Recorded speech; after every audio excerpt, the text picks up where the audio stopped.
There's a lot of things I should have done differently, but I didn't. And for that, from the bottom of my heart, I am sorry. I want to apologize to the internet. I want to apologize to anyone who's seen the video. I want to apologize to anyone who has been affected or touched by mental illness. And I'm sorry. When she later reached out a couple months later to take the video down, I immediately took it down. And I want to apologize to her and her friends for ever putting them in an environment that I enabled that made them feel like their safety and values were compromised. I'm so sorry. I was completely disconnected from the fact that when people were invited to film videos with us, especially videos that relied on shock for views or whatever it was, that I was creating an unfair power dynamic. I did not know this before. It was completely wrong, and I wish I was more responsible, and I wish I was more aware at the time, and I'm so sorry I missed that. And most importantly, holding myself accountable for my own actions. First and foremost, I need to say sorry. I owe a massive apology to anybody that I've hurt or anybody that I've made uncomfortable with my actions.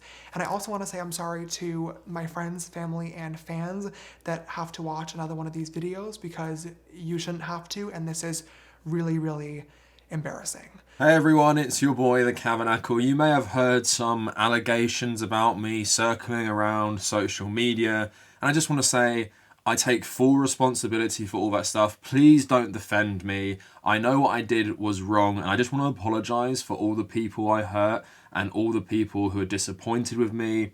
You know, I know this stuff was wrong. I want to be better in the future, and you know, just know that wasn't me, guys. You know, all that horrible stuff I said or maybe did, some of it might have been illegal, maybe it wasn't illegal, but I know you guys, you know that I'm better than that, and hopefully you stick around while I continue to make awesome content and never suffer any repercussions for any of my awful actions, because as we all know, we're all this community, you're all my fans, you know me, you know I couldn't be capable of that, even though I clearly did it, you know I couldn't be capable of that. So again, please look forward to all my awesome new content coming out very, very soon. I don't think I'll even take a break because, on this platform there doesn't seem to be any repercussions or any consequences for bad actions. So thank you guys for watching my stuff, and just remember, even though I did all that awful stuff and all those allegations are probably true, you guys know that's not really me. So in the future, I probably won't do that again, but maybe I will, and you guys will probably just forgive me. So today we are talking about YouTubers' cult of personality, and we are talking about the lack of accountability, the lack of consequences for constantly doing very controversial stuff on YouTube. Now this is a very timely video because of the James Charles stuff and the David Dobrik stuff. Two big YouTubers who have gotten in a lot of hot water lately, who have both made really forced apology videos, extremely generic. It also seems to be a good way of getting sympathy and getting a lot of views. Just put like one little line saying, "I'm sorry," and put yourself looking sad, and then everyone will feel bad for you while you talk about basically everything you did. Tell people that you did do it and that they shouldn't defend you and that you'll learn to be better, and then everyone just moves on, everyone just forgets about it. So we're going to talk about Logan Paul, we're going to talk about David Dobrik and James Charles, and just talk about how on YouTube, seemingly it's this weird space where you can get away with a lot of stuff, whereas conventional celebrities often can't. Now I'm thinking about people like Armie Hammer who have allegations against him, and then that's it, he just goes away and he's probably not coming back for a long, long time. And it's very different to YouTubers who will get allegations against them, respond to it, say sorry, and then move on because they have a cult of personality. And because their income is like tied to their communities and people watching them acting like they know them, they can kind of continue doing this. Now before we go any further, recently YouTube demonetized my entire channel, supposedly for bullying. What had actually happened is I'd been mass flagged by some community or some fans. Thankfully, after bigger creators like the Humanist Report, the Surfs, Carl Kalinske and Wowshi retweeted the tweet, YouTube went back on its policies, but it's shown me how fragile this is as a source of income. So if you want to support my work continuing for the future, regardless of what YouTube do, please consider becoming a patron. If you want to join our growing community, please check out the Discord and the subreddit in the description. And if you want to follow me personally, check out at the Kavernacle on Instagram and Twitter. And also u/TommyCahill1995 for my personal Reddit. We're also slowly chugging away and we're going to get to 30k hopefully in the near future. Now, it is Good Friday when I'm filming this. It is Easter. So I have got this lovely chocolate orange egg. So let's try and put it on the pile. Maybe when I get 30k, it can be like a permanent fixture. Also, you guys like my live streams. Some of you don't have time to watch them when I'm live streaming. So go check out the Kavernacle Extra YouTube channel where I post the archives of my live stream. So I streamed last night. It's there if you want to go watch it after this video. So YouTubers being in controversy is nothing new. It has happened for years and years. But I guess the modern form of doing this silly little video where you emotionally appeal to people through these apologies and you basically admit your fault. So Logan Paul was a big example. This happened, is it nearly 3 years ago now? That flew by. And I think at the start of 2018, he posted a very, very tasteless vlog in general of him going to Japan. In his videos, he would run around in a Pokemon outfit, throwing Pokeballs at Japanese people, leaving raw fish on taxis, because that's so hilarious and not at all influenced by like racist views of Asian people that you think it's just funny to say, haha, Pokemon Japanese, throw Pokeball at Japanese man on the street. That's great content and that's funny. So even the vlog on its own is very problematic. But then as you all know, Logan Paul also went to the Okigara forest and then showed his very young and impressionable audience a dead body. Not only extremely disrespectful to the family of the person who he showed, very traumatizing for young people to see that stuff. And also, why the hell would he post it? And he seems excited, he jokes about it, right? I guess most people have moved on from this, including Logan Paul fans. I'm going to get to that. But I can't really stress how awful what he did was. So here is his apology quick. I've made a severe and continuous lapse in my judgment, and I don't expect to be forgiven. I'm simply here to apologize. So what we came across that day in the woods was obviously unplanned, and the reactions you saw on tape were raw, they were unfiltered. None of us knew how to react or how to feel. I should have never posted the video. I should have put the cameras down and stopped recording what we were going through. There's a lot of things I should have done differently, but I didn't. And for that, from the bottom of my heart, I am sorry. I want to apologize to the internet.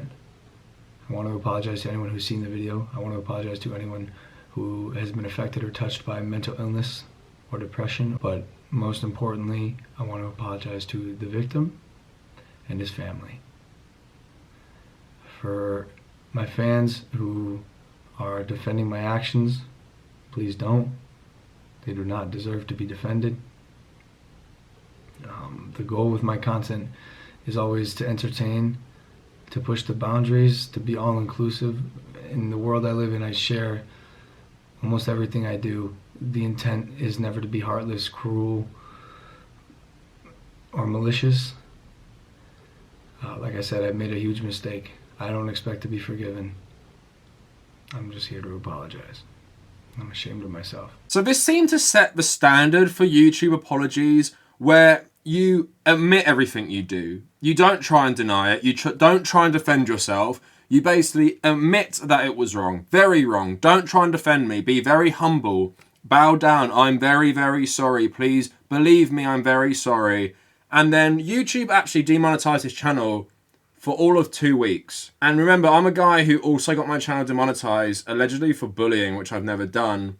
But just show children a dead person in a vlog which is very tasteless caused a massive controversy on YouTube, the platform, which hurts a lot of creators because of advertisers pulling out.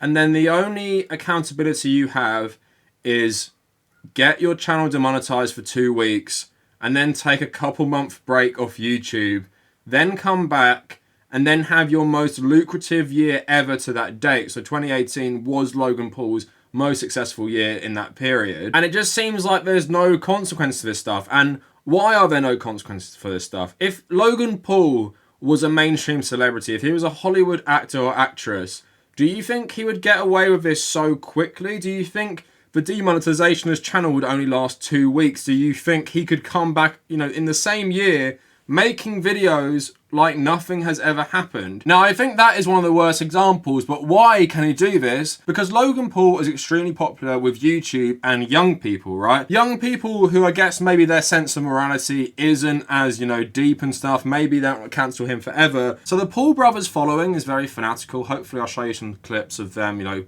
meeting massive crowds or having people go to their house and stuff. So they're extremely popular, and these people aren't really going to go off them forever. And also, I think with YouTube, as opposed to mainstream actors have to be hired by studios. The studios are then the people who are going to take the flak, like, why did you hire these people? Where in the case of YouTube, while you do have a platform who is, I guess, your boss in some regards, they aren't really, because they don't want to be seen in a bad light, so they're not probably going to kick you off the platform, because it'll make them look bad. Even someone like Steven Crowder, who's been facing some sanctions lately, they're not booting him completely off the platform. The same with Logan Paul. And because a lot of his income is tied up with his audience, I guess he has to appeal to them mainly. So if you make this little apology video, humble yourself before them, a lot of them are going to accept it, and the people who loved him before this stuff will probably love him after, especially if they're willing to give him the benefit of the doubt and accept this apology as sincere, even though I don't accept most of these apologies as sincere, because the problem with this stuff is they cause controversy, their advertisers pull out,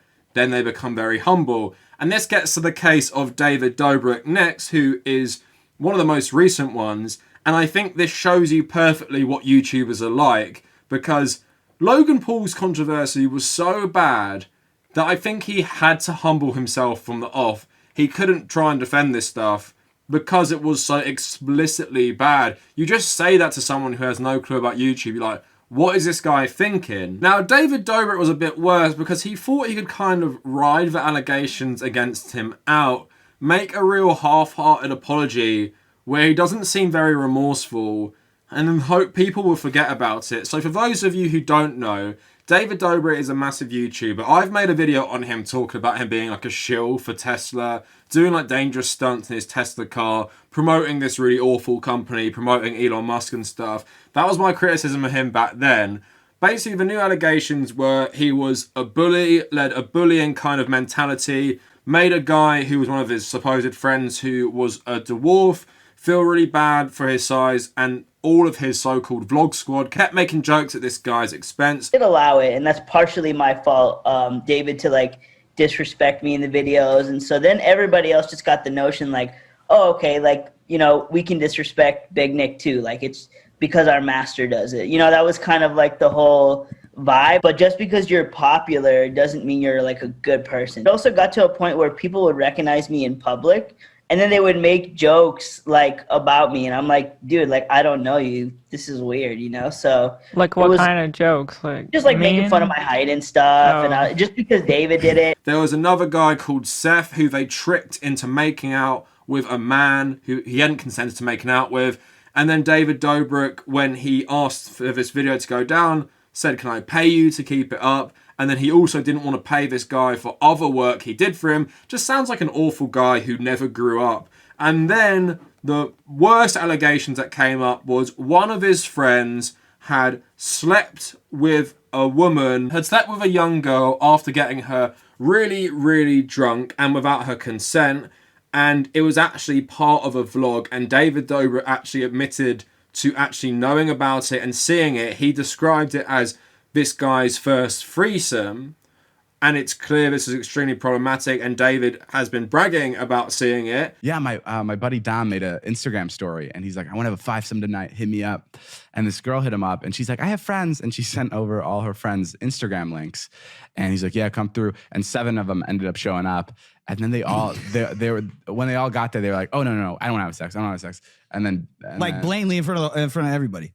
Yeah. Well, they didn't want to have sex, except two of the girls wanted to have sex. So he just ended up having a threesome, which was still his first threesome, and it was very exciting for him. So Well, you guys sent like 3 of your friends in to confirm it was happening. Yeah, I mean, he didn't have sex with them unless we saw it with our own eyes. But then when he was caught out, he pretends he's very distant from this guy. He's not friends with him anymore. And the reason he's not friends with him is because he seems to suggest he knew this stuff was bad before the public caught on. So here's his first rubbish apology. Hey guys, it's David. I want to come on here real quick and address some conversations that have been going on the internet. I've made over 600 videos, and I've made a bunch of TikToks, Vines, Instagram stories, tweets, the whole thing. And I'm obsessed with what I do. I love being able to make people happy for a living, and that's all that I want to do. That being said, consent is something that's super, super important to me. Whether I'm shooting with a friend or shooting with a stranger, I always make sure that whatever the video I'm putting out, I have the approval from that person. And I also acknowledge that there's times where a person can change their mind and they decide that they no longer want to be associated, they no longer want to be in the video that I'm putting up, and then I'll take the video down. And there's also been moments where I've looked back on videos and I realize that these don't represent me anymore and they're hurtful to other people, and I don't want them up because I've grown, as a content creator and as a person, and I don't agree with some of the videos I've posted.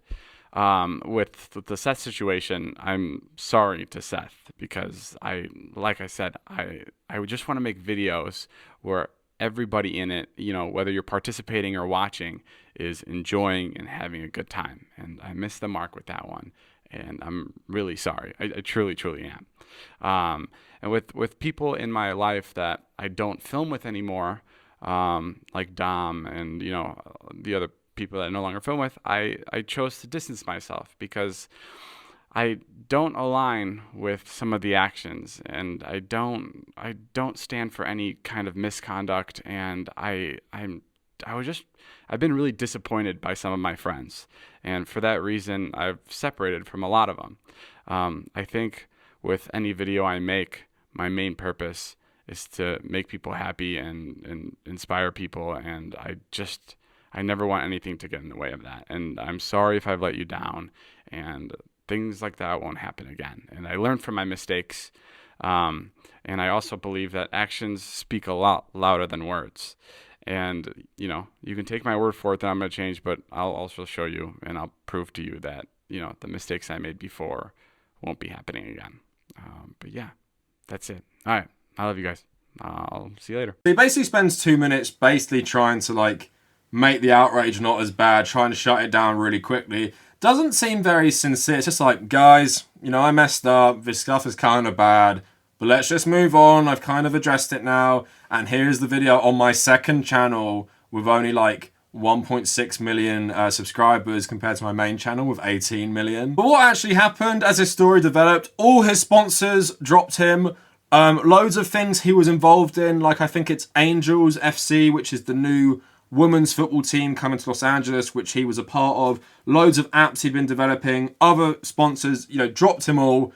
And then he started crying about it and making an apology where he talks loads about consent, talks loads about how he should have done better, how even though these people may have consented in the moment because of the power dynamic, he should have realized maybe this wasn't okay. As was reported, the next day I got consent to post the video. Even though I got the consent to post that video, I should have never posted it. And what I understand now, and I didn't understand before, is that she sent that text because she felt like she had to, not because she wanted to. And that's fucked up. And I'm sorry. When she later reached out a couple months later to take the video down, I immediately took it down. And I want to apologize to her and her friends for ever putting them in an environment that I enabled that made them feel like their safety and values were compromised. I'm so sorry. I was completely disconnected from the fact that when people were invited to film videos with us, especially videos that relied on shock for views or whatever it was, that I was creating an unfair power dynamic. I did not know this before. It was completely wrong, and I wish I was more responsible, and I wish I was more aware at the time, and I'm so sorry I missed that. I didn't know what was going on in that room, and I should have been. I should have been there, and I should have been making sure that everybody involved was taken care of and wasn't uncomfortable. I don't want to use buzzwords to try to justify this or explain this, but all I can say is people felt like they had to be silent for the sake of my video, and that's not right, and I'm sorry. Now, while it is very satisfying to watch someone like that on the verge of tears and having to edit the video multiple times, it just shows you what these YouTubers are like, because when the initial allegation surfaced, he tried to shut it down in a pretty like blasé manner, like it's no big deal. But then apparently a couple days later, it's a massive deal, and I'm crying about it, and I'm very stressed, and as a person, I know I've messed up.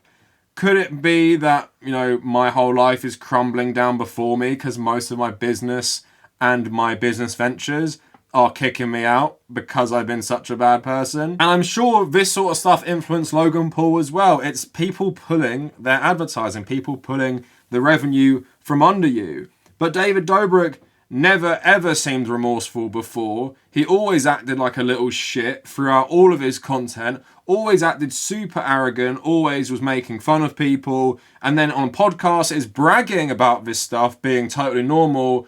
And then, like I said, the initial apology, doesn't seem to really care. Then the second apology, very, very emotional. Totally believe him. Very genuine guy. And that's the art of the YouTube apology. But thankfully, with David Dobrik's case, he shows us that they don't really care. But it's out of the Logan Paul playbook. Humble yourself. And don't even try and defend it now in the second instance. Just say, you are the bad guy. You were so wrong. You've got to try and be better. And then just basically go off on one about yourself and how bad you are, because you're trying to emotionally manipulate people into thinking you actually feel genuine remorse rather than you've suddenly shit yourself because all your advertisers and business partners are like hating on you. But I think it's funny to note at the end, he talks about he's going to come back and make more content. What does that say to people, right? This guy has really awful allegations against him, you know. Being part of an event where your friend, which you had enabled for years and years, then does something awful, right? You're part of that, while you've also been alleged to not pay people and treat them really badly. But now you think because you have this massive audience and people like you and your audience like you, you can just play it off like, yeah, in the future, coming months, going to be making lots more content, going to act like this never happened. Because if I was him, I'd just disappear for a long time, because Shane Dawson is another YouTuber who had all this stuff against him, came out with a long-ass apology talking about how bad he was, but then he's slowly making his way back in on another channel, on another person's channel, to kind of test the waters. But at least in his case, he was smart enough to be like, all right, I'm going to go away for a bit, because this stuff was pretty bad, and I know people will remember. But the fact that this guy thinks people won't remember and the stuff he did wasn't so bad, he's going to make content nearly straight away, I think shows you he's not remorseful. And why? Because he knows his cult followers, he knows everyone who loves everything he does. He has a massive ego from these people loving him. He knows he can get away with it. He knows he can act like, well, I wasn't personally doing the really, really bad thing, and I apologize for the other stuff, so I guess it's fine now. And even if I have other stuff in the future where people come out against me, I'll probably just still keep making content. Now, to get to the final one, the most recent one, James Charles, who had this sort of apology style video about 2 years ago when people started calling him a predator. I actually defended him before, everything was finalized, because I felt like it was driven by homophobia, because people were being absolutely hysterical about this guy, and it was pretty baseless accusations against him. And I do still think there's some homophobic undertones to a lot of this stuff with him, but you can't deny, because he even admits it, he had been sending flirty, as he describes it, messages to people who were 16 years old. This guy is 21. He says he was lied to. They all said they were 18, and he also didn't realise the power dynamic between them, even if they were 18, so it's kind of crappy to be using something like Snapchat or TikTok or anything like that to pursue people online. So I'll show you a bit of the apology now. And I needed to take accountability for my actions and most importantly, apologize to the people that were affected by them. These conversations should have never happened, point blank period. There's no excuse for it, there's no ifs, ands, or buts, and I take full responsibility for that. To the guys involved with this situation, I wanna say, I'm sorry. I'm sorry that I added you, I'm sorry that I flirted with you, and I'm really sorry if I ever made you uncomfortable. It is completely unacceptable. I finally came to a conclusion.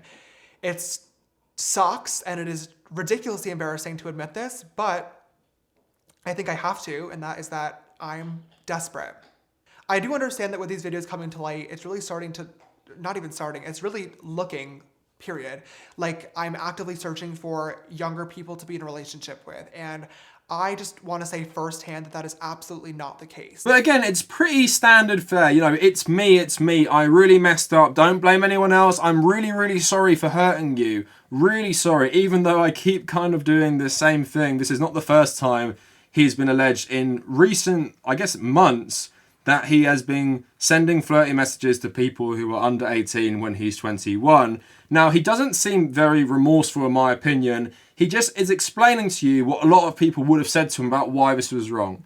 And now apparently he feels very, very bad about it. And he's, you know, he's desperate. He only did this because he's desperate. So he seeks validation and he seeks out potential partners on social media, just randoms and stuff. And the thing with James Charles is a lot of people hate on him anyway. And if you go on social media, type in his name, loads of people are hating on him for this specific thing.